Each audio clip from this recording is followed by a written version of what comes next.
안녕하세요. KBC 건강클리닉 김원영입니다. 일생 동안 80% 이상의 사람들이 한 번 이상 허리 통증을 경험하고 10% 이상은 만성 척추 질환으로 고생을 한다고 합니다. 오늘은 척추 질환에 대해서 신경외과 전문의 이원창 원장과 이야기 나눠보도록 하겠습니다. 원장님 안녕하세요. 안녕하세요.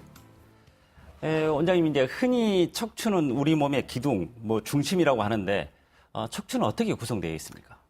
맞습니다. 척추는 우리 몸에서 가장 중심적인 구조인데요. 기본적으로 척추는 이제 척추뼈가 있을 거고요. 그다음에 그 뼈를 이어주는 디스크가 있습니다. 흔히 연골이라고 그러는데요. 그리고 이제 뒤쪽에 그 뼈를 이어주는 관절이 있는데 그 관절에 인대와 근육으로 구성되어 있는데요. 이 척추는 다른 그 구조와 틀린 가장 차이점은 신경이 지나가는 통로 역할을 합니다. 잠깐 모형으로 보여드리면 지금 이 척추뼈가 있고요. 척추뼈를 이어주는 이 디스크가 있습니다. 흔히 이걸 이제 디스크라 그러는데, 그리고 뒤쪽으로 보시면은 이게 이제 관절인데요. 이 관절에는 여러 인대가 붙어 있어서 이 관절을 지지를 해주고 크게 이제 근육이 붙어 있는 구조로 되어 있습니다. 그렇기 때문에 이 척추가 이렇게 움직일 수 있게 된 구조가 되겠죠. 예. 이게 나이가 들어가면서 신체 기관들이 이제 전반적으로 약해지지 않습니까? 네. 척추에도 어떤 변화가 올 것 같은데요. 예, 척추에도 이제 우리 기계하고 똑같습니다. 단지 이제 차이점은 뭐냐면 기계는 뭐 닳아지고 뭐 망가지면은 뭐 폐기 처분할 수가 있는데 우리 몸은 주인이자 자기가 기계거든요. 그렇기 때문에 뭐 좋건 싫건 죽을 때까지 그 기계를 이제 사용해야 됩니다. 그런 면에서 문제가 있는데 잠깐 슬라이드를 보실게요. 정상적으로 막 태어날 때는 이 성년이 돼서는 이렇게 디스크가 건강하고 척추뼈도 이렇게 예쁘게 제 모습을 갖추고 있는데 나이가 들어갈수록 이제 많이 사용을 하다 보니까 이 뼈는 노화가 좀 늦게 오는 반면에 연골은 빨리 노화가 옵니다. 그러면 이렇게 차츰 이 연골이 닳아지게 되고 그렇게 되다 보면 또 자연히 그 자극에 의해서 우리 몸은 반응을 하기 때문에 이런 뼈도 이런 변성이 오게 되죠. 그러면 이제 그 변성이 오면 우리 몸은 자꾸 굳어지려고 하는 이제 현상이 벌어집니다. 그런데 방금 서두에도 말씀드렸듯이 척추는 가장 특징이 신경을 지나가게 하는 통로 역할을 하거든요.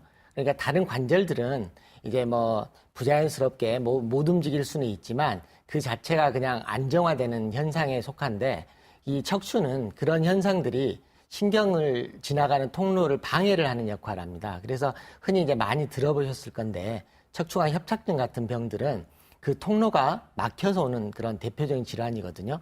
그렇기 때문에 노인성, 퇴행성 변화가 일어나면 처음에는 통증이 일어나지만 궁극적으로 가서는 기능성 장애가 일어나거든요. 그러니까 환자분들이 좀 이제 착각하는 부분 중에 하나가 처음에 통증이 있었단 말이죠. 그러니까 병이 심각하게 생각하는데 시간이 가면서 통증이 줄어드니까는 좀 나았나 보다 이렇게 생각하는 경향이 많습니다. 그런데 그러면서 반대로 이제 기능성 장애들, 뭐 걷는 게 부자연스럽다든가 다리가 저린다든가 쥐나는 이런 현상들이 벌어지기 때문에 이제 그런 현상들이 이제 차츰 이제 반복되고 점점 일상생활을 방해하다 보면 이거 심각한데 하고 병원에 이제 내원하게 됩니다. 근데 대부분이 그런 경우에는 좀 한 3, 4기 많이 진행되는 경우거든요. 그렇기 때문에 오늘 또 이제 이야기 제가 드리고 싶은 주제에 속한데 병을 키우지 말고 빨리 초기에 예방을 해야만이 어떤 심각한 병도 가볍게 치료할 수 있다는 걸 좀 말씀드리고 싶습니다. 예. 이제 치료를 잘하기 위해서는 정확한 진단이 이제 꼭 필요한데요. 네. 척추 질환을 진단하기 위해서 어떤 진단 방법, 검사들이 필요합니까? 예. 일반적으로 슬라이드 잠깐 보시면은요. 뭐 이게 많이 써놨는데 뭐 대표적인 건 항상 문진이라고 이제 병원에 가면 이제 병력 체크를 하죠. 그다음에 뭐 이학적 검사, 뭐 엑스레이, CT, MRI, 뭐 적외선 체열 검사, 근전도 검사가 있는데 이 중에서 이제 가장 중요한 거는 이제 저희 척추 질환에서 문진입니다. 다른 이제 검사들은 이제 내과적인 그 질환들은 검사가 아주 많지 않습니까? 뭐 피검사도 여러 가지 하고 그러는데 좀 저희 척추 질환들은 좀 단순합니다. 그래서 가장 중요한 게 문진인데 환자의 병력이 가장 중요하거든요. 환자가 물론 급성기 때 아파가고 와가지고 오면 큰 이제 뭐 문제가 없다 할지 모르지만 만성 상태에서 환자가 오면 언제부터 아팠느냐가 또 가장 중요한 관건이 되거든요. 그러니까 그런 이제 그 병력 체크를 꼼꼼히 해야만이 의사도 그 환자에 대해서 자세히 알고 또 그 환자의 그 가려운 것을 잘 긁어줄 수가 있고요. 환자도 또 정보를 많이 제공을 해줘야 됩니다. 병원에 가면. 어떤 환자들은 이제 이 병원에서 환자를 대하다 보면은 가만히 이렇게 저 의사가 나를 어떻게 알아보나 하고 이렇게 좀 뭐랄까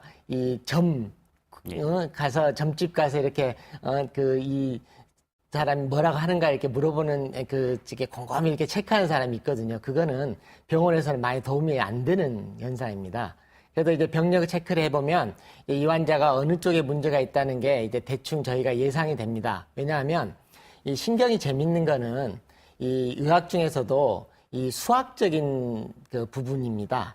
그래서 1 더하기 1은 1인데 다른 이제 의학적인 분야들은 1 더하기 1이 2가 안 되는 경우도 많거든요.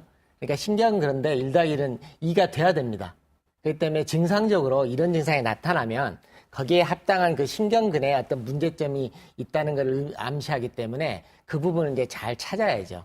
그래서 이제 그 찾는 작업이 이제 우리 이제 그 베드에 눕혀서 이렇게 진찰을 하지 않습니까? 의사들이 가보면 이제 다리 번쩍번쩍 들어 올리고 뭐 힘 줘보세요. 뭐 그런다든가 체크를 하는데 그게 이제 다리를 들어 올리는 거는 신경도 이렇게 유연한 구조입니다. 근데 그런 이제 퇴행성 변화가 있거나 병변이 생기면 이 딱딱해지기 때문에 탄력이 소실되거든요. 그러다 보면 다리 같은 거 이렇게 땡 올리거나 그러면은 그 탄력이 없어지니까 반사작용으로 당기는 증상이 나타나게 되죠. 그런 걸 체크하는 거고 또 이제 힘을 줘보라는 거는 반대쪽에 이 힘을 줘서 그 근력 그러니까 이게 마비가 있는가를 체크하는 것이 이제 대표적으로 이제 이학적 검사에 속하고요. 이제 또 이제 기본적으로 하는 건 이제 저희는 엑스레이, 뭐 CT, MRI를 많이 찍는 이제 대부분이 기본 이제 검사에 속하는데 환자분들이 또 이제 가끔 질문하신 경우가 있습니다. 엑스레이 찍었는데 왜 엑스레이를 또 찍냐고. 그런데 엑스레이하고 MRI는 좀 다른 검사입니다. 엑스레이는 이제 전반적인 윤곽을 보는 검사고요. 그렇기 때문에 이제 엑스레이로서 이 그런 척추의 상태들, 배열들, 틀어진 이런 정도들을 이제 파악하는 거고, 그 다음에 이제 MRI라는 거는 이제 단면을 보는 검사입니다. 이 전체적인 윤곽을 보는 건 어떻게 보면 엑스레이가 더 낫죠. 그러니까 측만증 같은 진단은 MRI 진단을 되는 검사가 아니고 엑스레이로 진단을 하는 검사지만 또 반대로 엑스레이의 단점은 속을 볼 수가 없거든요. 겉에 있는 모습은 볼 수 있지만 속에 있는 신경 구조들을 볼 수 없기 때문에 그 단면을 보려고 이제 CT라든가 MRI를 찍습니다. 예전에는 이제 뭐 MRI가 없을 때는 CT를 주로 이제 먼저 찍었지만 지금은 CT보다는 MRI를 이제 더 먼저 찍고 CT는 이제 약간의 보조적인 검사에 속합니다. 똑같은 단층 촬영을 하긴 하지만 CT는 좀 더 이 뼈를 좀 더 보는 검사고요. 그러니까 MRI는 신경을 좀 더 자세히 보는 검사에 속하거든요. 결국에는 척추 질환의 문제가 뭐 관절이 닳아지고 인대가 늘어나고 근육이 뭉치고 이런 것도 있지만 결국에는 환자들이 병원에 내원하게 되고 수술하게 되는 기본적인 구조는 다 신경이 안 좋아서 이제 결국은 문제를 초래하고 또 수술을 받게 되거든요. 그렇기 때문에 그 신경을 정확하게 보는 검사가 MRI가 반드시 필요합니다. 근데 이제 워낙 고가이다 보니까 저희들이 이제 꼭 반드시 MR을 찍지 않아도 될 사람들은 뭐 찍을 필요는 없지만 이제 1차적인 그런 의원들에서 이렇게 물리치료를 할 정도 또는 뭐 간단한 근육통이 있는 환자들 이런 분들은 대다수의 경우에는 기본적으로 그런 검사를 안 해도 저희들이 이제 경험적으로 치료를 1차적으로 먼저 선택을 할 수 있지만 대부분의 이제 전문병원이나 이런 그 3차 병원들을 내원하는 환자들의 경우에 있어서는 대부분의 경우는 그 이상인 이제 사람들이거든요. 1차적으로 이제 뭐 안정이라든가 그런 물리치료에 잘 그 호전이 안 된 사람들이 오기 때문에 그런 사람들은 이제 반드시 MRI 검사를 해야지 진단이 내려지게 돼 있습니다. 그리고 이제 기타 보조적으로 뭐 적외선 체열 검사 같은 경우에는 신경의 기능을 보는 그런 이제 객관적인 검사인데요. 우리가 주관적으로 어디가 아파요, 어디가 당겨요, 뭐 어디가 뭐 좀 저린 것 같아요, 좀 화끈화끈해요 하지만 그것들은 또 약간의 주관성이 좀 강합니다. 그것들이 이제 객관적으로 체크할 수 있는 검사에 속한데 그런 적외선 체열 검사라든가 근전도 검사는 좀 더 기능을 보는 검사입니다. 그렇기 때문에 이제 근전도는 요새는 이제 뭐 1차적인 검사로 행해지지는 않고요. 뭐 어떤 그 환자의 예후를 본다든가 또는 어떤 그 분쟁이 있을 때 보통 하는 검사에 많이 속하지만 전체적으로 이제 이런 식으로 구성이 돼 있습니다. 그리고 이제 기타 이제 피검사 같은 걸 해서 염증 반응이 좀 얼마나 심하나 이런 것들을 좀 체크하는 경우도 있죠. 예. 무엇보다도 가장 이제 병력을 알아내는 문진이 가장 중요하다는 말씀이시네요. 예, 그렇습니다. 예. 신경외과에서는 척추 질환을 어떻게 분류하고 보고 있습니까? 척추 질환은 이제 항상 모든 이제 질환에서 마찬가지로 이제 그 병력의 기간에 따른 분류 또는 이제 병의 정도에 따른 분류 또 병의 이제 종류에 따른 분류로 많이 나누는데요. 흔히 이제 그 급성과 만성 그 기간에 따른 분류로 많이 나뉘어지게 되어 있습니다. 보통 이제 그 급성 척추 질환은 이제 발병 후 한 3주 정도를 대개 이제 말을 하는데요. 저희 이제 척추는 조금 이제 구조가 다르기 때문에 관절 척추 질환들은 대부분 한 3개월 이내에 병이 이제 있는 경우는 보통 이제 급성기라고 많이 봅니다. 그리고 이제 대개 이제 6개월 이상 지속되고 통상적으로 한 1년 이상 지속되는 경우는 이제 만성이라고 많이 분류를 하게 돼 있고요. 이제 그에 따라서 이제 다른 이제 세부적인 질환들이 많이 있지만 대체적으로는 이제 그 병의 그런 그 진행 정도에 따라서 많이 분류를 하죠. 예. 이제 허리 통증을 그 평생에 80% 이상의 분들이 허리 통증을 한 번씩은 이제 겪게 된다고 이야기하시거든요. 그러면은 그래서 이제 척추 질환에 대해서 여러 가지 그 이야기들이 많이 맞습니다. 여러 그 희자되고 있는데 현재 환자분들이 잘못 알고 계신 그런 척추 질환에 대한 상식 어떤 것들이 있습니까? 네, 제가 이제 몇 가지 좀 짚어봤습니다. 근데 잠깐 슬라이드를 보시면 이제 크게 이제 간략하게 제가 이 필드상에서 환자분들이 좀 궁금해하는 내용들 몇 가지를 간추려봤는데요. 일단 뭐 재발이 잘 된다, 뭐 통증이 심할수록 병이 심각하다, 또 디스크는 또 꼭 뭐 수술해야 된다, 또 이제 뭐 수술 후에 한참 동안 일을 못한다, 또는 뭐 전문병원에 가면 반드시 수술을 권한다, 또 시술이 수술보다 더 간편하고 쉽다, 이런 이제 몇 가지 오해가 있거든요. 좀 하나하나 좀 짚어보면, 일단 첫째 재발이 잘 된다. 이거는 이제 그 좀 생각하기 나름인데요. 척추 질환도 이런 조절하는 질환입니다. 척추 질환은 이제 일반적으로 아까 이제 분류에 말씀드렸듯이 이게 급성과 만성이 있지만 꼭 급성이라 해서 병이 새로 생긴 건 아닙니다. 보통 만성이 있는 상태에서 급성이 있는 경우가 훨씬 더 많거든요. 그렇기 때문에 환자들이 대부분의 경우에는 어떤 조절의 잘못이지 재발이 아닙니다. 그러니까 어떤 이렇게 생각하게 된 측면에는 의료진의 역할도 많이 이제 큰 책임이 있다고 보긴 하지만, 환자가 급성기에 통증이 있어서 가니까 그걸 이제 뭐 다스려서 통증이 나아졌단 말이에요. 그러면은 의사도 그냥 완치라고 이렇게 설명을 하니까 환자도 내가 지금 그 병원에 갔던 목적이 해결되면 완치라고 생각하거든요. 그러다 보니까 이거는 병이 근본적으로 해결된 건 아니고 일단 증상만 이렇게 수면 밑으로 가라앉은 상황이기 때문에 다시 또 조금 무리하거나 그러면 또 아파지니까 환자 재발됐어요. 또 그런데 그게 단순히 이게 한 몇 개월 사이에 이렇게 온다 그러면 내가 이거 병이 심각하고 이렇게 생각할 수 있는데, 한 고작 뭐 1년에 한두 번 정도, 또는 어떤 사람들은 몇 년에 한 번씩 아픈 사람이 가끔 있거든요. 그런 사람들은 내가 가끔 아프기 때문에 그냥 재발이라고 생각하는 경우가 많습니다. 근데 실제로는 그게 재발이라기보다는 어떤 이제 조절이 안 됐다는 거거든요. 그러니까 어떤 의료적인 측면에서도 그런 홍보들이 많이 돼야 될 텐데, 우리들이 그 혈압이나 그 당뇨 같은 경우는 내가 완치됐다고 하진 않지 않습니까?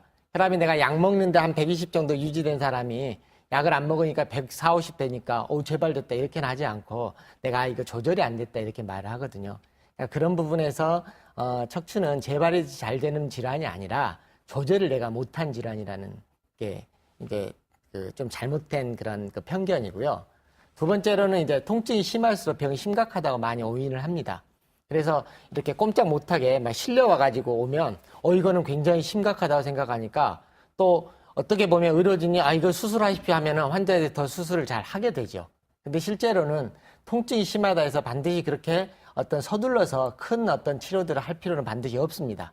우선 좀 안정기를 갖고, 보통 이제 한 4 내지 6주 정도 안정기를 갖고, 그 다음에 이제 기본적인 보존적인 치료를 해봐가지고 통증들이 이렇게 진정이 되는가, 또는 그 사이에 이제 어떤 병의 검사를 좀 더 진행해가지고 내가 그동안에 이제 병을 좀 간과했던 부분이 있는가, 또 그래서 이런 급성기를 다스리고 난 다음에 이제 장기적으로 이걸 내가 어떻게 고쳐야 되는가를 계획을 세워서 치료를 해야지, 덥석 내가 많이 아프다고 가서 무조건 수술하고 또 반대로 환자가 뭐 나 한 1년에 뭐 한두 번 아파요. 무리하지 않으면 안 아파요. 이런데도 병을 그냥 너무 쉽게 생각하고 병원에도 안 가고 치료를 제대로 안 했다가는 또 나중에는 갑자기 심해져서 수술하게 되는 경우가 있거든요. 그러니까 이런 그 병의 강도하고 통증의 강도는 반드시 일치하지 않습니다. 서두에도 제가 말씀드렸듯이 저희 척추 질환에서 가장 중요한 그 포인트는 그 발병 기간입니다. 내가 지금 뭐 얼마 전에 한 뭐 2주 전, 3주 전 아팠다고 하더라도 실제적으로 그런 환자분들을 병원에서 잘 그 여쭈어 보면 한 몇 년 전부터 이렇게 아팠던 분들이 많습니다. 뭐 심지어는 한 10여 년 이상 아팠는데 그동안 이제 주기가 좀 길다가 최근에 이렇게 조금씩 짧아지면서 내원한 경우가 많거든요. 그런 경우에는 이제 그 법적 다툼이 가끔 있는 경우가 많습니다. 특히 이제 교통 사고 같은 경우, 뭐 산재나 이런 경우에는 환자들이 검사상에서는 퇴행성 변화가 많이 나타나거든요. 특히 MRI 같은 경우는. 근데 이제 본인은 이제 그동안 안 아팠단 말이에요. 뭐 실제로 뭐 내가 안 아픈 거니까 뭐 그런데 검사상에서는 퇴행성이 있다 그러면은 이제 의아해하죠. 내가 나는 뭐 그동안에 잘 살고 안 아팠는데 이 뭐 잘못된 거 아니냐, 뭐 과잉 어떤 진단 아니냐 이렇게 말씀하시는 경우가 많은데 대부분의 경우에는 환자분들이 급성으로 아파서 오셨다 하더라도 그 선행 조건들이 그 전부터 쭉 예비된 그런 상태에서 아팠던 경우가 통계적으로 보면 한 7, 80%입니다. 그러니까 반대로 한 20, 30%만이 정말 급성 상태인 경우고 나중에 이제 제가 병의 분류를 조금 할 건데요. 그런 경우에는 이제 흔히들 말하는 이제 근육통이라든가 염좌 이런 병들 이제 인대가 늘어나는 병들은 정말 말 그대로 급성인 경우 그 전에 이제 퇴행성 변화가 없이 나타나는 경우도 있습니다. 그러나 일반적으로 우리 흔히 알고 있는 디스크 질환들, 디스크 탈출증, 뭐 퇴행성 협착증 이런 병들은 이미 벌써 아주 급성인 경우는 드물고 대부분이 그런 내재된 소인이 있다가 진행된 경우가 많습니다. 예. 그래서 진단에서 이제 병력이 중요하다는 의미도 그런 의미에서 굉장히 중요하겠네요. 네. 언제부터 사소하지만은 허리가 불편한 게 있었는가 뭐 이런 거 여부도 진찰받는 의사 선생님한테 예. 정확하게 이렇게 제공을 해야 된다는 그렇죠. 말씀이시네요. 그러니까 예. 이제 역으로 점장이 같이 이렇게 진단하면서 어떻게 옛날에는 뭐 이런 증상 없었어 이런 증상 없었어 그러면은 환자 맞아요 그런 증상도 있었고 이렇게 말하는 게 본인이 생각할 때 통증이 아닌 그런 예를 들면 뭐 가벼운 저림증이라든가 뭐 좀 먹먹한 감각들 또 가끔씩 그 쥐나는 것들은 환자들이 그냥 일상생활에 흔히 있다고 생각하거든요. 그리고 또 요통 같은 경우에도 이론적으로는 요통이 없어야 됩니다. 요통이 있다는 거는 통증이 있다는 신호기 때문에 그 문제가 있다는 신호인데, 근데 요통은 우리나라 사람들이 그 대부분 아까 전 인류가 평생에 한 번쯤 앓고 가는 그런 그 통증이라 하듯이 그런 환자들도 그 정도 통증은 의뢰 있으려니 이렇게 생각하거든요. 근데 실제적으로는 요통이 있어서는 안 되는 거죠. 예.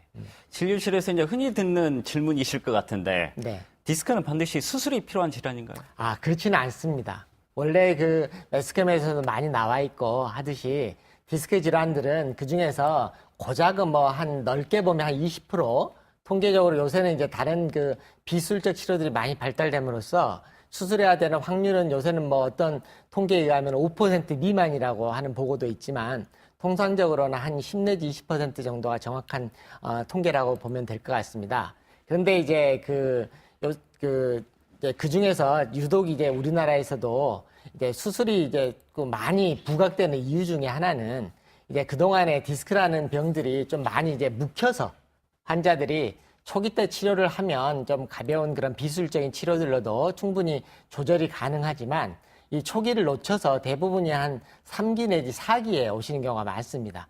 특히 시골 분들 같은 경우에는 일하다가 이게 뭐 이런 그 일이 바쁘다 보니까 병원에 이런 찾아가는 그런 그 경우가 좀 드물다 보니까 많이 아파야 내원하시거든요. 그러면 벌써 이미 진단이 한 뭐 3기, 4기에 오시는 분이 많거든요. 그렇기 때문에 이제 연이은 이제 질문하고 연결해서 좀 말씀드리면 전문 병원에서는 반드시 수술을 권하라 이런 이제 또 그 말들이 많지 않습니까? 그런데 이제 전문 병원 시스템이 이제 우리나라에서 도입된 게 한 10여 년 지금 되거든요. 한 15년 이제 정도를 이제 지나가고 있는데 그러다 보니까는 전문 병원에서는 수술 빈도가 실제적으로도 좀 많은 경우는 사실입니다.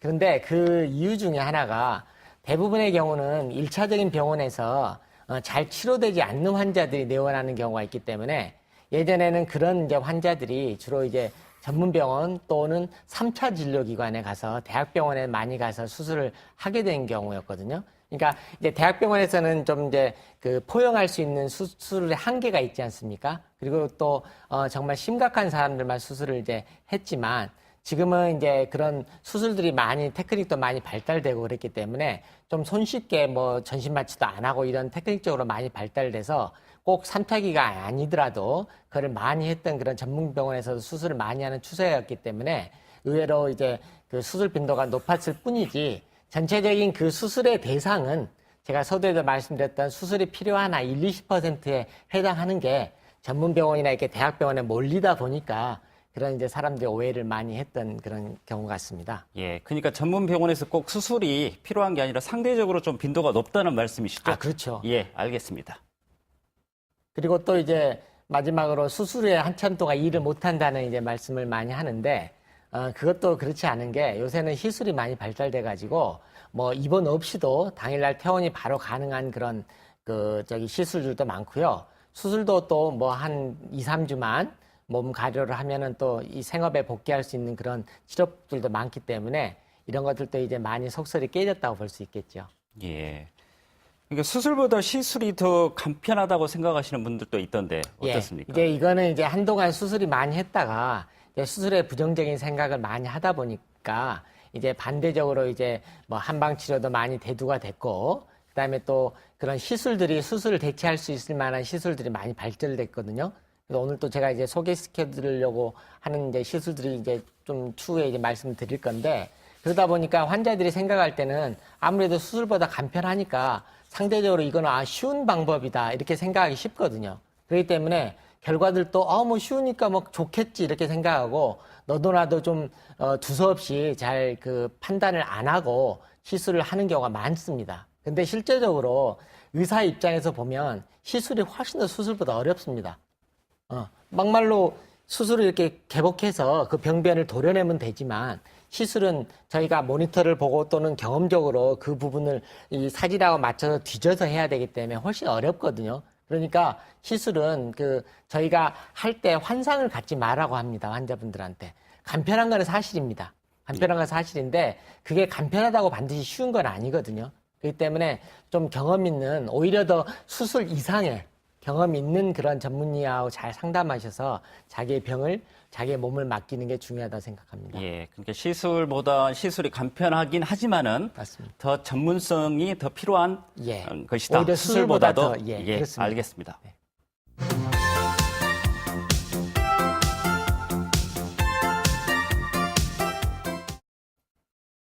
척추 질환에 대해서 신경외과 전문의 이원창 원장과 이야기 나누고 있습니다. 원장님, 척추 질환이 다른 질환과 다른 점, 가장 중요한 점은 어떤 예, 점입니까? 가장 중요한 거는 아까도 이야기했던 이 구조상에서 다른 질환보다는 그 신경이라는 부분이 포함되어 있기 때문에 이 신경은 아시다시피 재생이 안 됩니다. 그 때문에 손상되기 전에 치료를 해야 되는 게 가장 관건이고요. 다른 예를 들어서 인공관절 같은 경우, 무릎관절 같은 경우는 통째로 이렇게 다 갈아버릴 수가 있지만 척추는 어떤 상황에서 그렇게 못하거든요. 그러니까 그게 이제 가장 중요한 포인트입니다. 예, 척추 질환을 이제 급성과 만성으로 이렇게 나눠서 설명해 주셨는데 네. 급성과 만성에 따라서 증상도 좀 다르겠죠? 예, 그렇죠. 잠깐 이제 슬라이드 보시겠습니다. 급성기는 이제 주로 통증이 주된 문제고요. 그렇기 때문에 이런 통증의 원인은 화학적 물질이 이제 유리됨으로써 염증성 반응이 일어나거든요. 그렇기 때문에 통증 자체가 심하고 뭐 계속 아프죠. 그리고 뭐 쉬어도 아프다 이런 것들이 이제 특징이 되겠지만 만성기는 또 반대로 기능 장애가 더 대표적인 거기 때문에 이런 기능 장애로서는 이제 뭐 오래 못 걷는다든가 다리가 저린다든가 이런 그런 현상이 이제 벌어지는 거고 심지어는 마비 그다음에 이제 또 그 대소변 장애가 이런 게 오고 그다음에 이런 원인들은 대부분의 경우 이제 구조적 변성이 오기 때문에 환자가 느끼는 자각 증상은 심하진 않습니다. 경미하고 또 뭐 반복적으로 오지만은 뭐 쉬면 덜하기 때문에 뭐 환자들이 뭐 일만 안 하면 안 아파 이런 말들을 많이 하시죠. 예. 그러면은 급성 척추 질환에는 어떤 것들이 있습니까? 급성 척추 질환에는 이제 세 가지 약간 요소가 있지 하지 않았습니까? 그래서 근육에 문제가 된다, 근육통이 올 거고 인대가 늘어난다고 하면 인대 뭐 염좌라는 이제 병이 오겠죠. 이 두 가지가 어떻게 보면 가장 급성 질환입니다. 나머지 뭐 디스크 파열증, 압박골절, 염증 이런 것들은 이 기존에 있는 상태에서 좀 악화되는 경우가 많거든요. 잠깐 그 슬라이드를 보시면 이게 이제 그 디스크 탈출증에 대한 그런 좀 그림인데요. 이게 정상적인 이런 디스크의 수액이 균열돼서 이렇게 튀어나와서 신경을 압박하는 경우니까 통증이 심하겠죠. 예. 그럼 상대적으로 이제 만성 퇴행성은 이제 그 우리가 흔히 제일 많이 알고 있는 거는 협착증입니다. 협착증은 이제 제가 이제 환자들한테 설명할 때는 그 퇴행성 3총사가 있습니다. 3총사는 첫째는 퇴행성 관절증, 둘째는 퇴행성 디스크, 셋째는 협착증입니다. 근데 이제 환자들이 그 필드에서 이제 많이 궁금해 하시는 것이 어떤 병원을 갔더니 협착증이라고 그러고 어떤 병원을 갔더니 퇴행성 디스크라고 이런 말을 많이 질문을 하거든요. 다 맞습니다.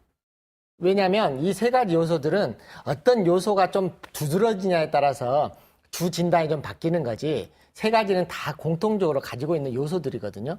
그 이외에 뭐 분리증, 측만증 이런 것들이 있는데 이런 것들이 이제 뭐 다 부가적인 거지만 협착증이 제일 많고 협착증을 조금 더 제가 설명을 드리면 그 CD를 보시면 이 정상적인 이 신경 척추의 구조가 이게 좁아지는 거를 협착증이라 그럽니다. 반드시 디스크가 있어야지 협착증이 오는 게 아닙니다. 디스크는 멀쩡해도 예를 들어 운동선수들, 대표적인 게 운동선수들인데 운동선수들은 디스크는 멀쩡하면서도 이런 후관절들이 비후가 되면서 이렇게 뒤쪽에서 앞쪽으로 신경을 누른 경우도 많거든요. 제가 이 사진을 보여드린 이유는 조금 더 치료법에서 환자들이 이 부분이 눌리면 이 부분을 해결해 줘야 되지 않습니까? 근데 예전에는 이게 비단 수술밖에 없었어요. 칼로 도려내는 방법밖에. 근데 이게 관절이다 보니까 칼로 도려내버리면 위아래가 분절에 흔들리거든요. 그러니까 고정하는 수술을 해야 되니까 문제는 신경의 통로를 풀어주는 건데 그거에 부가적인 고정술이 더 커져버렸거든요. 그러니까 감압술이 더 주된 그 수술의 그 요소인데 뭐 나사모 고정술이라든가 융합술 같은 그런 큰 수술을 해야 되다 보니까 환자분들이 거부감이 많았죠. 이런 것들을 요새는 이제 간편하게 좀 해결하는 방법들이 많이 나와서 치료법들이 좀 간편해졌다고 볼 수 있습니다. 예, 이제 치료에 대해서 한번 이야기를 해주셨으면 좋겠는데요. 네. 급성 척추 질환 어떻게 치료하신가요? 뭐 급성기는 제일 우선 뭐니 해도 안정이겠죠. 내가 아픈데 뭐를 하겠습니까? 그래서 쉬어야 되고 그다음에 이제 뭐 약물요법이나 물리치료 같은 걸 하고 그런데 이제 이런 치료들은 어떻게 보면 대증 치료거든요. 그냥 그 임시적인 속된 말로 땜빵 치료기 때문에 환자들이 그런 그 근본적인 치료는 좀 되지는 못합니다. 그래서 그 축구 용어에 있지 않습니까? 최선의 공격은 최선의 수비다. 그러듯이 요새는 이제 좀 더 공격적인 그런 그 수술이 아닌 비술적인 치료들을 많이 하는데 그 대표적인 게 이제 블록 주사. 저는 이제 그냥 신경 주사랍니다. 좀 말이 좀 저는 싫어가지고 블록 주사라는 좀 표현이 좀 안 좋아서 그냥 신경 주사라고 많이 하는데 흔히들 이제 또 블록 주사 그러면 환자들이 편견을 갖고 있는 게 스테로이드 주사 아니냐고 많이 해요. 뼈 주사 아니냐고.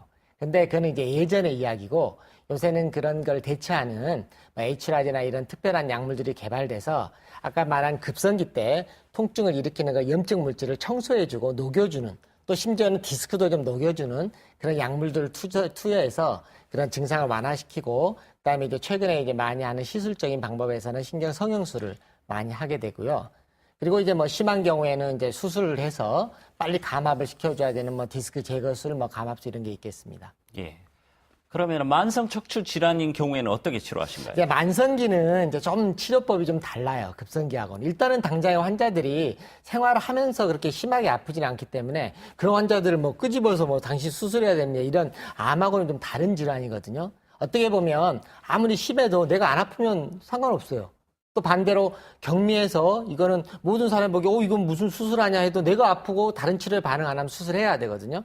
그러듯이 만성기는 이제 그 맞춤 치료를 해야 되는데 그래도 이제 환자들이 일반적으로 병원에 올 정도가 아니다. 그럴 때는 뭐 일반적으로 재활치료, 운동치료를 해야 되죠. 그런데 이제 저희들 같은 경우에 이제 아파서 환자들이 오기 때문에 그런 환자들은 이제 요새는 수술과 비수술을 많이 나뉘는데 시술로서는 이제 뭐 박리술, 뭐 확장술, 고주파 성형술 같은 게 있고요. 수술은 제가 방금도 이제 말씀드렸듯이 감압술이 주된 수술의 그런 대표적인 거지만 감압술만 갖고는 주변 조직들이 약해지는 것을 방어를 할 수가 없어요.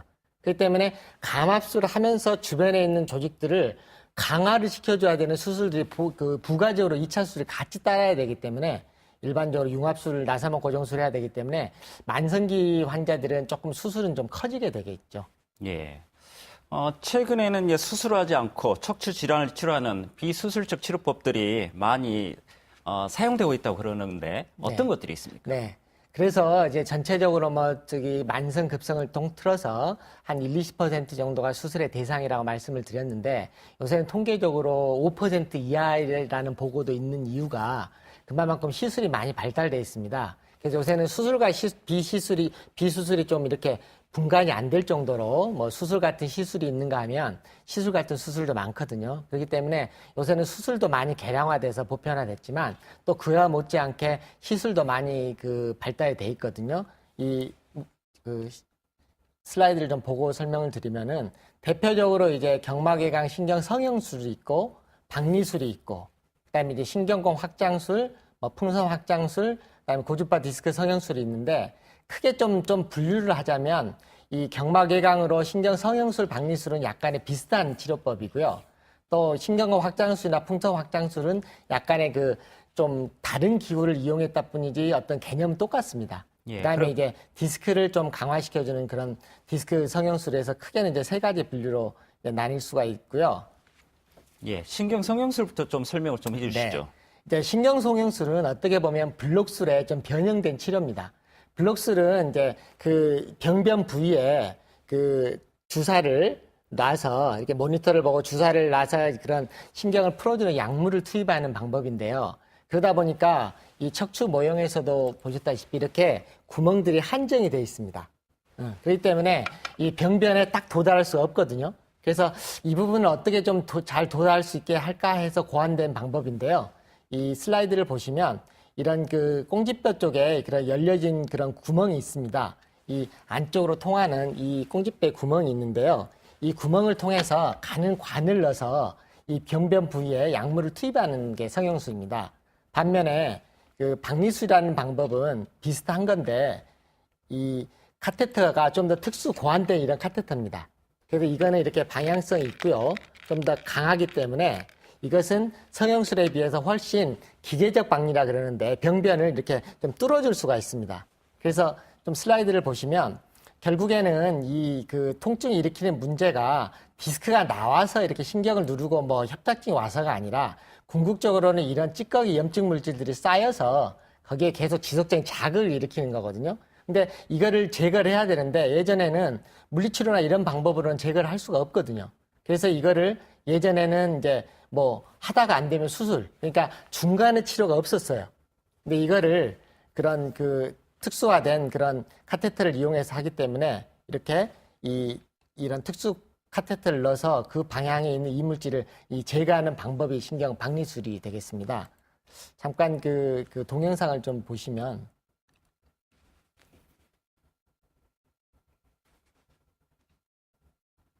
성형술과 박리술은 거의 비슷한 네, 개념이네요. 비슷합니다. 그러니까 예, 어떤 어떻게 기구를 보면 성형술이 좀 발달된 방법이 박리술인데요. 예. 이렇게 지금 들어가서 이런 특수 고안된 카테터로 이 주변에 있는 염증 물질들을 이렇게 뚫어주고 청소해 주는데 성형술은 단지 이곳에서 이 약물을 투입하는 거고 박리술은 좀 더 기계를 이용해서 좀 더 그 병변을 제거해 주는 거기 때문에 좀 더 효과적이고 좀 더 지속적이죠.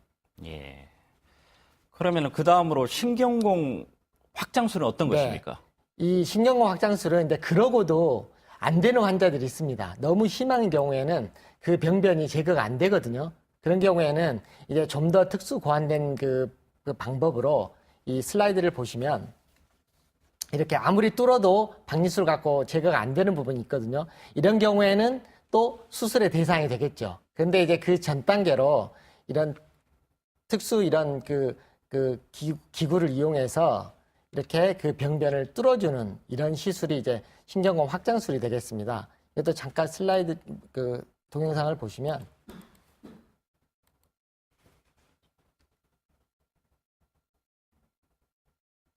아무리 신경 박리술을 갖고도 안 되는 이런 병변이 있거든요.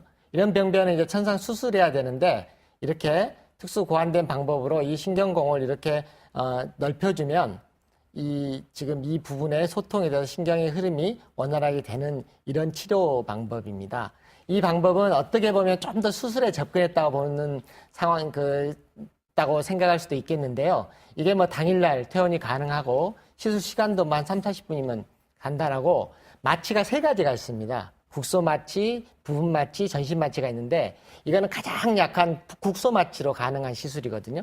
환자가 그냥 바로 움직일 수 있는 그 치료법이기 때문에 어떻게 보면 이제 협착증 환자들인데 협착증 환자들은 좀 심해서 박리수나 성형술에 잘 지속되지 않는 경우가 많습니다. 그런 경우에는 수술 가기 전에 이 신경관 확장술을 함으로써 훨씬 많은 효과를 보게 되고, 그다음에 이제 그 풍선 확장술은 좀 비슷한 개념인데요. 뭐 크게 차이는 없습니다. 예. 그러면은 어떻게 보면은 신경 박리술하고 신경관 확장술에 있어서는 신경관 확장술 같은 경우는 뼈도 이렇게 제거하게 되는 겁니까? 뼈는 저희가 뼈를 제거하는 개념은 아니고요. 주로 이제 딱딱이 인대라든가 이런 염증 물질들이 이런 가느다란 카테터 갖고 안 뚫어지는 경우에는 좀 더 강한 그런 도구를 이용해서 뚫어준다는 개념이죠. 예. 그러면은 고주파 디스크 성형술은 어떤 것입니까? 이제 고주파 디스크 성형술은 이제 환자들이 이 슬라이드를 보시면 이 디스크가 이제 약해져서 아직 터지질 않거나 좀 제가 속된 말 표현하겠습니다. 너덜너덜해지면 이 부분이 약해지니까 이 충격에서 자꾸 자극을 주게 되거든요. 그랬을 때는 또 이런 특수 고안된 그런 고주파 디스크 성형 기구를 이용해서 디스크를 이렇게 강화시켜 줍니다. 열을 강화시켜 주면 디스크가 이렇게 탄력을 받고 딱딱해진 강화되기 때문에 탄성이 생겨서 어떤 외부적인 충격에도 잘 버틸 수 있게 되는 거죠. 보통 이제 디스크 성형술 같은 경우는 일반적으로는 이제 초기 디스크 환자들 이런 경우에 많이 쓰게 돼 있습니다. 예. 이런 이제 수술 외적인 시술에 대해서 설명을 해주셨는데 네. 이런 시술을 받기 위해서는 얼마 동안이나 입원을 하게 됩니까? 일반적으로 시술을 그러면요 입원이 필요 없습니다. 크게 개념은. 그러니까 저희가 이제 수술하고 시술을 나누는 기준이 몇 가지가 있는데요. 가장 대표적인 거는 절개입니다. 수술은 이제 예를 들어서 현미경 레이저 수술 같은 경우에도 또는 내시경 수술 같은 경우에도 한 1cm에서 2cm 내외의 절개를 하거든요. 그렇기 때문에 이런 경우는 간단한 수술이라고 하지만 수술적인 방법이죠.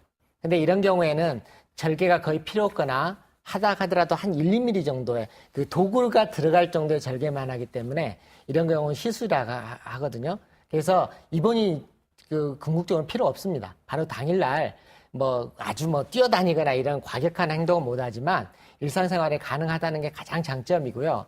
그 다음에 국소 마취로 가능하다는 거, 그 다음에 여러 분절도 한꺼번에 해결할 수 있다는 게. 근데 왜 이제 신경관 확장술이나 이런 박리술 같은 게 좋냐면은 다른 주변 조직에 손상을 안 줘요. 제가 아까 잠깐 설명을 드렸지만 이 퇴행성 만성 질환들은 수술을 하게 되면 근본적으로는 막히는 거를 뚫어주는 게 원칙인데 그것만 뚫어주다 보니까 주변 조직이 손상이 되거든요. 그러니까 할 수 없이 고정술을 하게 되는데 이거는 주변 조직의 손상이 최소화되어 있기 때문에 다른 어떤 보강술이 필요 없죠. 그러니까 바로 자기 일상생활에 복귀할 수 있다는 게 가장 큰 장점이고 이게 때에 따라서 좀 심한 환자들은 그런 보존적인 치료를 하기 위해서 2, 3일 입원한 경우가 있지만 주로는 원칙은 당일 퇴원 또는 하루 정도 입원하는 게 원칙입니다. 원장님께서 절개가 없다는 이야기는 피부 절개가 없다는 이야기시죠? 네. 예.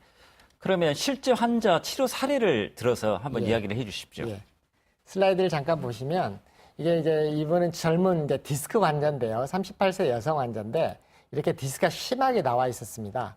단면으로 보면 이렇게 디스크가 심하게 나와서 신경 나가는 통로가 거의 막힐 지경이었거든요. 이분은 이제 이 정도면은 통상적으로 수술을 권하는 케이스입니다. 일반적으로 통증도 심했고 부축에서 실려서 왔고 또 통증도 심하고 그래서 통상적으로는 수술을 권하는 입장인데 저도 그래서 수술 좀 권했어요. 그런데 환자가 미혼이었고 자기는 일단은 좀 수술을 절대 안 하고 싶으니까 나중에 정말 안 되면 할 수 없겠지만 최선의 방법으로 우선 수술 안 하게 좀 해줘야 그래서 고심한 끝에 신경 박리술을 했어요. 그러고 나서 이제 쭉 경과가 좋아서 한 1년 후에 체크를 해봤더니 이렇게 나왔던 디스크가 거의 다 들어가고 옆에서 봤을 때도 신경이 이제 다 이 통로가 확보된 이런 케이스였습니다. 또 두 번째 사례를 보시면은 이분은 이제 59세 남성인데요. 이분 같은 경우도 좀 재미난 케이스인데 이분은 이제 타병원에서 그냥 가끔씩 아파가지고 물리치료도 가끔 하고 이랬던 분입니다. 그랬는데 이 밑에 보시면 MRI 보시면 다른 여러 병변 부위에 이 퇴행성 병변이 있습니다. 제가 이제 이 설명은 좀 아까 빼먹고 안 드렸는데 이런 퇴행성이 있다 해서 반드시 아픈 건 아니거든요. 사진을 보면 이 부분도 굉장히 심각합니다. 그런데 이 환자는 갑자기 그런데 통증이 심해져 오셨어요.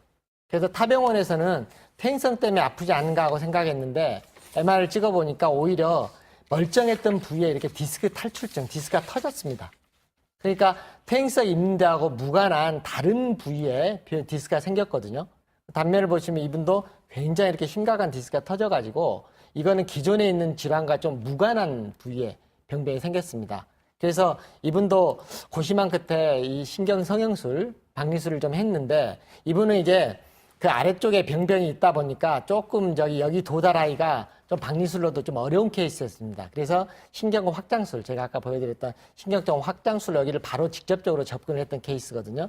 근데 이분은 굉장히 럭키하게도 3개월 만에 찍었는데 다 없어졌어요, 디스크가. 그러니까 이렇듯이 물론 이 밑에 퇴행성은 제가 뭐 손댄 건 아니기 때문에 남아있지만 이러고도 멀쩡하게 잘 지내십니다. 그러니까 퇴행성이 있다 해서 무조건 수술하는 건 아니거든요. 잘 자기가 조절하고 관리하면 괜찮은데 또 그런 와중에서도 이런 급성병변이 생기거든요. 거기에 생기는 경우도 있고 다른 부위에 생기는 경우도 있고. 그렇기 때문에 이런 경우들을 잘 체크하셔서 해야지 기존에 내가 아팠으니까 의뢰의 그것 때문에 앞으로 이렇게 생각하시면 안 되고요. 항상 어떤 변화가 있으면 꼭 병원에서 체크를 해야 됩니다. 제가 환자분들한테 내가 병이 좀 진행되고 있구나를 알 수 있는 증상 3가지를 항상 당부를 하거든요. 첫째는 주기가 짧아집니다. 예전에는 뭐 1년에 뭐 한두 번 또는 몇 년에 한 번 정도 아팠던 분이 이제 점점 요새는 자꾸 자주 아파지더라. 이게 진행되는 사인 첫 번째입니다. 두 번째는 한번 아프면 길어집니다. 치료 기간이. 예전에는 아프면 그냥 며칠 그냥 이렇게 들어서 누워서 쉬면 괜찮았던 사람이 조금 안 되니까 물리치료 하게 되고 또 물리치료 하다가 안 되니까 좀 더 큰 병원 가서 주사치료 받게 되고 이런 좀 더 이제 강한 치료를 해야만이 완화되는 경우. 이게 두 번째고요. 마지막으로 세 번째 꼭 염두에 둬야 될 증상은 이제 다른 증상이 나타납니다. 보통 이제 대부분 허리 아파서 이제 환자들이 고생을 하는데 그러다 보는데 어느 날 갑자기 한쪽 엉치로 통증이 온다든가 또는 다리로 저림증이라든가 좀 미세하게 이렇게 떨림 마비가 온다든가 이런 증상이 일시적이라도 잠깐씩 오는 경우가 있습니다. 그런 경우에 이 3가지 증상을 반드시 염두에 두셨다가 내가 이런 사인 나타나면 저기 병이 좀 더 깊어지는구나 이렇게 아시면 되겠습니다. 예. 첫 번째 여자분 경우에는 이제 신경 박리술로 수술을 하신 네. 경우인데 신경 성형술과 박리술이 거의 좀 비슷하고 네. 이게 박리술 자체가 카테터를 이용해서 조금 더 이렇게 능동적으로 시술할 수 네, 있는 그런 그렇죠. 특징이 좀 있는 것 네. 같은데. 그러니까 이제 지금 사람들이 카테터를 이용하기 때문에 이제 대부분 카테터란 말을 아마 많이 들어보셨습니다. 조금 이제 만성 환자들은. 그런데 카테터를 이용하기 때문에 성형술과 박리술을 구별을 잘 못해요. 근데 이제 어떻게 보면 성형술은 좀 더 블록술에 가깝다고 보시면 됩니다. 블록술에 내가 여기가 가려운데 블록술은 그냥 이렇게 전반적으로 긁어주는 거라 하면 성형술은 좀 더 구체적으로 긁어주는 그런 상황이거든요. 그런데 병변 자체를 화학적으로는 제거를 하지만 그런 구조적인 그런 상황들을 해결을 좀 못하는 아쉬움이 있었거든요. 그래서 그거를 좀 해결해 볼까 해서 나온 게 이제 조금 더 특수 고안된 강한 카테터를 이용하고 이게 이렇게 방향성도 있고 이래서 좀 더 이거는 이제 화학적 박리 플러스 기계적 박리라고 그러고 좀 어려운 말인데 기계적 박리라는 거는 병변을 이렇게 뚫어준다는 의미거든요. 그거를 같이 하는 게 이제 그 박리술이기 때문에 어떻게 보면 성형술에 개발된 진보된 방법이 박리술이고 박리술과 또 그 신경공 확장술 좀 다릅니다. 그래서 이제 박리술의 대상이 안 되거나 좀 어려운 환자들. 그래서 일반적으로 박리술 정도는 디스크 환자들에 많이 적용이 되지만 협착증 환자들은 박리술이 한 30-40% 정도에서는 해당이 되는데 대다수의 경우는 수술 아니면 좀 어려웠거든요. 그렇기 때문에 그런 경우에는 오히려 이제 신경공 확장술을 많이 하죠, 요새는. 예. 주로 그러면 시술적 치료법 중에서 자주 사용되고 있는 것이 신경 박리술하고 신경공 확장술 이 두 가지가 주로 쓰이겠네요. 대부분이 많이 쓰이고 이제 그 고주파 그 디스크 그 디스크 성형술은 좀 다른 카테고리의 질병이기 때문에 보통 이제 협착증은 시술적인 방법은 아마 두 가지를 좀 요약하면 되겠고, 제가 이제 풍선 확장술은 이제 그게 약간 변형된 건데, 이제 기구의 끝에가 이제 풍선이 좀 달려서 이렇게 조금 막힌 거를 풍선으로 조금 더 확장해주는 그런 개념의 치료고요. 예. 허리에 무리를 주지 않는 생활 습관하고 운동요법이 어떤 것들이 있을까요? 우선은 이제 제일 꾸준하게 하는 게 중요합니다. 근데 이제 제가 이제 많이 권하는 거는 가장 대표적인 게 걷기 운동입니다. 걷기 운동을 하루에 15분만 꾸준히 하셔도 수명이 6년 이상 늘어난다는 보고도 있습니다. 그렇듯이 걷기 운동은 만병통치인데요. 그중에 저희 척추에 가장 좋은 효과는 걸으면 이 척추의 기립근이라 그러는데 뒤쪽에 기립근이 강화가 됩니다. 근데 환자분들이 좀 이제 잘못 이해하시는 부분 중에 하나가 뛰는 거하고 걷기는 같은 효과를 본다고 하시면 안 됩니다. 뛰는 거는 해보시면 알겠지만은 뛰는 거는 약간 하체 강화 운동이 되면서 오히려 기립근에는 안 좋은 효과를 봅니다. 그러니까 약간 속보로 걷지만 뛰지는 말라고 저희가 권하거든요. 그러니까 가장 좋은 운동은 걷기 운동이고요. 나머지 또 스트레치 운동들. 그러니까 운동의 3요소가 지구력, 근력, 유연성이거든요. 그러니까 지구력 대표적인 지금 게 걷기 운동이고, 유연성은 우리 말하는 체조. 그 다음에 또 반드시 근력도 같이 해야 됩니다. 그래서 이제 근력 운동은 저는 이제 할 수 있으면 윗몸 일으키기를 권하는데요. 윗몸 일으키기도 이렇게 90도까지 하는 게 아니라 보통 자기가 할 수 있는 정도, 한 30도에서 45도 정도를 한 20회 정도 해서 쉬고 20회에서 한 3세트에서 5세트 정도를 반복해서 꾸준히만 하셔도 척추 건강에 굉장히 도움이 됩니다. 예. 그다음에 이제 추가적으로 이제 뭐 목욕 같은 거, 사우나, 뭐 반신욕 이런 것들이 아주 도움이 됩니다. 예. 근데 급성기 때는 통증이 있지 않습니까? 네. 이 급성기 통증이 있을 때도 그런 아니요. 운동. 그거는, 예. 그거는 맞습니다. 근데 혼자분들이 또 이제 계속 이게 혼동하시는 부분 중에 하나가 내가 그동안에 이제 아팠는데 또 급성 증상이 왔단 말이에요. 그러면은, 아플 때는 운동해야지 하고는 오히려 급성이니까 운동을 하는 경우가 많습니다. 물론 심하게 아플 때는 안 하지만 살짝 좀 아플 때는 그냥 그걸 이겨낸다고 생각하고 약간 극기적인 그런 고행 그런 생각으로 하시는 경우인데 그건 절대 잘못된 생각이고요. 일단은 뭐 급성기에 통증이 온다 그러면 내 몸의 사인입니다. 안 좋다는. 그러니까 그럴 때는 안정을 취하시고 뭐 아주 급성기 때는 냉찜질을 할 수 있지만 척추 질환은 이제 다른 관절 질환과 다르게 급성기 때도 주로 온찜질을 많이 하고 좀 누워서 편히 쉬어서 한 2, 3일 또는 한 일주일 정도 몸에 회복을 한 다음에 어느 정도 내 몸이 추스려지면 그때부터는 이제 서서히 운동을 시작해서 이제 꾸준하게 운동을 하시는 게 좋습니다. 예. 허리를 고정해주는 복대 착용. 이게 뭐 홈쇼핑 선전에도 이런 기구들을 많이 선전하고 있는데 네. 이거 도움이 됩니까? 일단은 급성기에는 일시적인 도움이 됩니다. 왜냐하면 급성기 때는 주변에 있는 척추 구조가 무너져 있는 상태이기 때문에 그 척추를 지지해 주는 게 내 자력으로는 잘 안 되거든요. 그렇기 때문에 그런 경우에는 이제 외부적인 도움, 그러니까 복대라든가 이런 게 도움이 되는데 그게 이제 장기적으로 이제 일을 하시다가 아까 이야기했듯이 이제 퇴행성이 있는 분들은 일할 때 좀 아프고 무리하지만 안 아프고 이런 경우도 많거든요. 그러니까 그런 경우에는 또 습관적으로 복대를 차시는 경우가 많아요. 그런 경우에는 이제 무슨 문제가 발생하냐면 운동이 강화가 안 됩니다. 그러니까 우리 몸은 참 희한한 게 어떤 자극에 대한 반작용이 일어나야 되거든요. 근데 할랑할랑 자극이 없으면 반작용도 안 일어나거든요.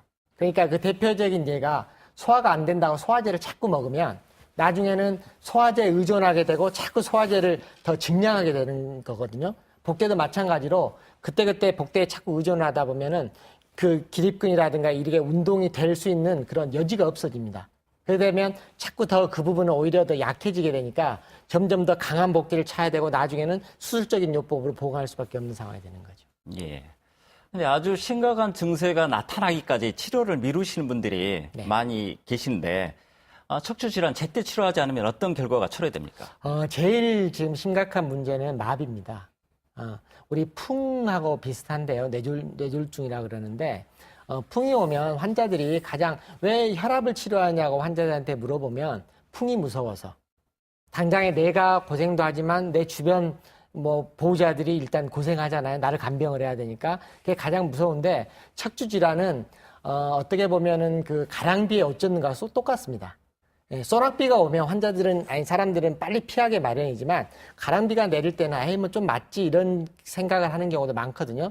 근데 그거를 잔매를 맞으면 그 권투에서도 이 잔매가 뭐 이렇게 KO가 되듯이 그 가랑비도 많이 맞으면은 나중에 흠뻑 젖게 되거든요. 그래서 벌써 내 몸에서 그거를 이게 젖었다는 신호가 오게 되면 많이 젖은되듯이 그런 퇴행성들을 방치하다 보면은 아까 이야기했듯이 신경이 죽게 되죠. 그러면은 신경은 재생이 안 되는 조직이거든요.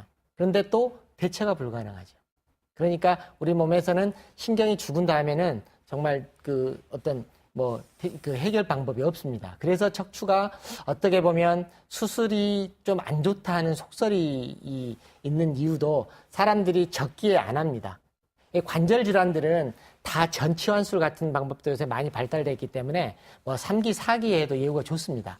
단지 이제 그 기구의 수명이 있기 때문에. 그런데 이 척추는 이 신경은 자기 거를 그 죽을 때까지 쓸 수밖에 없거든요. 그러니까 새술은 새푸대에 담아야 되는데 험푸대에 담을 수밖에 없는 그런 꼴이 되거든요. 그러니까 최소한 신경이 죽기 전에 한 1~2기에 어떤 치료를 해야지 좋은 결과를 얻을 수 있겠죠. 예. 원장님, 이제 끝으로 시청자분들께 드리고 싶은 말씀이 있으면 좀 해주십시오. 예. 예전에는 척추에 대한 그 막연한 속설이 병원 가면 무조건 큰 수술을 권하니까 뭐 내가 버틸 때까지 버텨야 되겠지 이렇게 생각하시는 분이 많습니다. 그런데 요새는 전문병원 포함해서 병원의 문턱도 많이 낮아졌고요. 또 환자들이 또 쉽게 이런 그 인터넷이라든가 이런 여러 매체에서 또 이런 그 상식들을 접할 수 있는 그런 그 방법들도 많기 때문에 병을 키우지 마시고 요새 그런 비수술적인 치료 방법으로도 치료할 수 있는 방법들이 많기 때문에 빨리 내원하셔서 전문의와 상담하시는 게 내 100세 건강을 유지하는 가장 지름길이 아닐까 싶습니다. 네, 원장님 오늘 좋은 말씀 감사합니다. 네, 감사합니다. 네. 지금까지 신경외과 전문의 이원창 원장과 함께했습니다. 척추 질환은 방치하면 더욱 증상이 악화되고 심한 경우 다른 질병으로 이어질 수 있다고 합니다. 정확한 진단과 치료가 중요하겠습니다. KBC 건강클리닉 오늘 또 함께해 주셔서 감사합니다.